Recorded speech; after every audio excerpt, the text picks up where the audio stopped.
जब श्रीराम पहली बार जनकपुरी की ओर कदम बढ़ाते हैं, क्या उनके मन में यह आभास था कि यह यात्रा उनके जीवन की दिशा को हमेशा के लिए बदल देगी? क्या एक साधारण यात्रा नियति के सबसे महान और पवित्र मिलन की शुरुआत बन सकती है? आइए इस पावन कथा में डूब जाएं, जहां हर कदम, हर पल और हर संवाद हमें उस अनंत प्रेम और धर्म की ओर ले जाता है जो राम और सीता के मिलन में समाहित है। नमस्कार भक्तों, भक्ति टेल्स बाय दीपक की इस पावन कथा में आपका हार्दिक स्वागत है। हमारी यह यात्रा श्री राम के दिव्य जीवन के उस पड़ाव पर पहुंच चुकी है जहां हर क्षण भक्ति, प्रेम और धर्म का संगम बनने वाला है। पिछले भाग में आपने देखा कि श्री राम ने अपनी वीरता का परिचय देते हुए ताड़का और सुबाहु जैसे राक्षसों का वध कर धर्म की रक्षा की। अब ऋषि विश्वामित्र उन्हें एक ऐसी यात्रा पर ले जा रहे हैं जो उनके भाग्य का केंद्र बनने वाली है, जनकपुर। यह वह पवित्र भूमि है जहां श्रीराम और माता सीता का पहला दर्शन होगा और जहां से एक अनंत प्रेम कथा की शुरुआत होगी।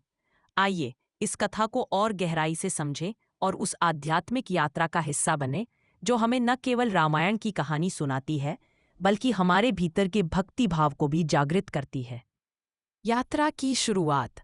कथा का प्रारंभ उस पवित्र क्षण से होता है जब ऋषि विश्वामित्र श्री राम और लक्ष्मण को अपने साथ जनकपुरी ले जाने का आह्वान करते हैं।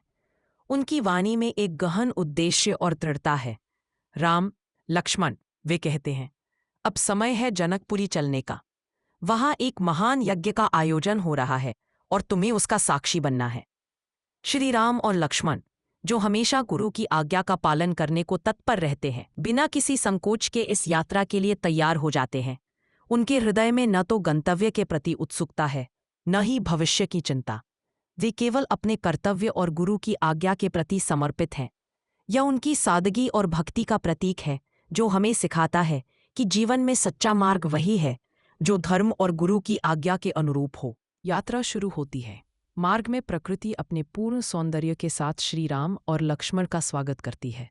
घने वन जिनमें पेड़ों की शाखाएं हवा में लहराती हैं, नदियां जिनका जल सूर्य की किरणों में चमकता है और पशु पक्षी जो अपनी मधुर ध्वनियों से वातावरण को जीवंत बनाते हैं।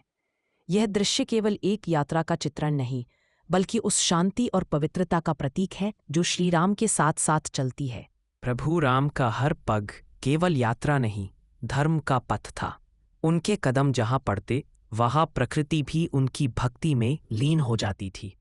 मिथिला की पावन भूमि में प्रवेश। जनकपुरी की सीमा में प्रवेश करते ही कथा एक नए रंग में रंग जाती है। जनकपुर, मिथिला की वह पावन भूमि जो अपनी सुंदरता और भक्ति के लिए जानी जाती है।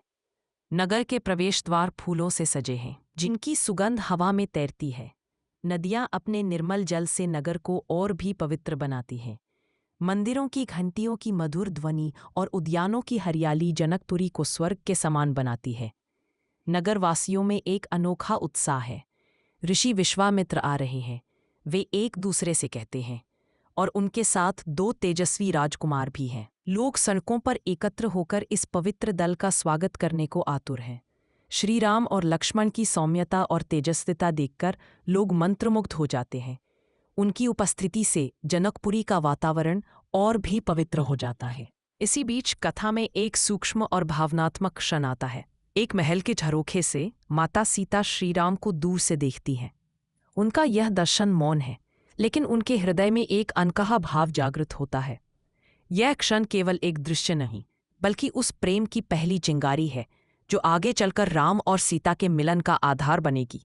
सीता की आंखों में एक गहरी शांति और भक्ति का भाव है, मानो उनकी आत्मा ने अपने प्रियतम को पहचान लिया हो। जिस नगर में राम प्रवेश करें वहां तो खुद प्रकृति भी मुस्कुरा उठती है, और जिस हृदय में राम की छवि बस जाए वहां प्रेम और भक्ति का सागर उमड़ पड़ता है।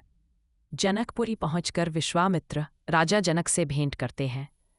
राजा जनक, जो अपनी सौम्यता और धर्मनिष्ठा के लिए प्रसिद्ध हैं, श्रीराम और लक्ष्मण का हार्दिक स्वागत करते हैं। इस भेंट में राजा जनक एक प्राचीन कथा सुनाते हैं जो शिव धनुष से जुड़ी है। यह वही धनुष है, वे कहते हैं, जिसे भगवान शिव ने मेरे पूर्वजों को प्रदान किया था। इसका वजन और शक्ति इतनी है कि कोई साधारण वीर इसे उठा भी नहीं सकता। राजा जनक आगे बताते हैं कि जनकपुरी में एक स्वयंवर का आयोजन होने वाला है। जो वीर इस धनुष को उठा सके और उसकी प्रत्यंचा चढ़ा सके, वही मेरी पुत्री जानकी का योग्य वर होगा। यह सुनकर विश्वामित्र मुस्कुराते हैं, मानो वे जानते हों कि यह स्वयंवर श्रीराम के लिए ही नियति द्वारा रचित है। इसके साथ ही राजा जनक एक और कथा सुनाते हैं जो माता सीता के जन्म से जुड़ी है। वे बताते हैं कि सीता को उन्होंने खेत जोतते समय भूमि से प्राप्त किया था। वह एक सामान्य बालिका नहीं, बल्कि धरती माता की गोद से प्रकट हुई एक दैवीय कन्या थी। एक बार बचपन में खेलते हुए सीता ने उस विशाल शिवधनुष को सहजता से हिला दिया था।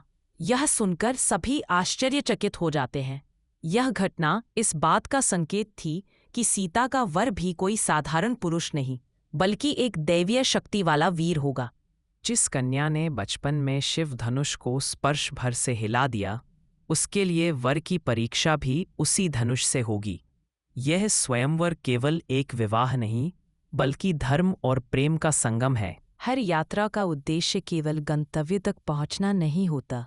कई बार यात्रा हमें उन अनुभवों और मिलनों के लिए तैयार करती है जो हमारी आत्मा को नया अर्थ देते हैं। श्रीराम की जनकपुरी यात्रा केवल एक भौतिक यात्रा नहीं थी। यह उस प्रेम और धर्म की ओर एक कदम था जो उनके और सीता के मिलन में प्रकट हुआ। यह हमें सिखाता है कि जीवन में हर कदम, हर निर्णय और हर मुलाकात का एक गहरा उद्देश्य होता है। हमें केवल अपने कर्तव्य और भक्ति के प्रति समर्पित रहना है, और नियति स्वयं हमें हमारे सच्चे मार्ग तक ले जाएगी। क्या श्रीराम उस विशाल शिव धनुष को उठा पाएंगे? क्या माता सीता के हृदय में श्रीराम की छवि पहले ही अंकित हो चुकी है? अगली कड़ी में देखिए सीता स्वयंवर की भव्यता और उस दिव्य मिलन की शुरुआत जो रामायण की आत्मा है। यदि इस कथा ने आपके हृदय में भक्ति और प्रेम का संचार किया है, तो कृपया इस चैनल को सब्सक्राइब करें, अपनी भावनाओं को कमेंट में साझा करें और इस पावन कथा को अपने प्रियजनों के साथ शेयर करें। आपका हर लाइक, कमेंट और शेयर हमारी भक्ति को और अधिक ऊर्जा प्रदान करता है। आइए इस पवित्र यात्रा को एक साथ जीवंत रखें।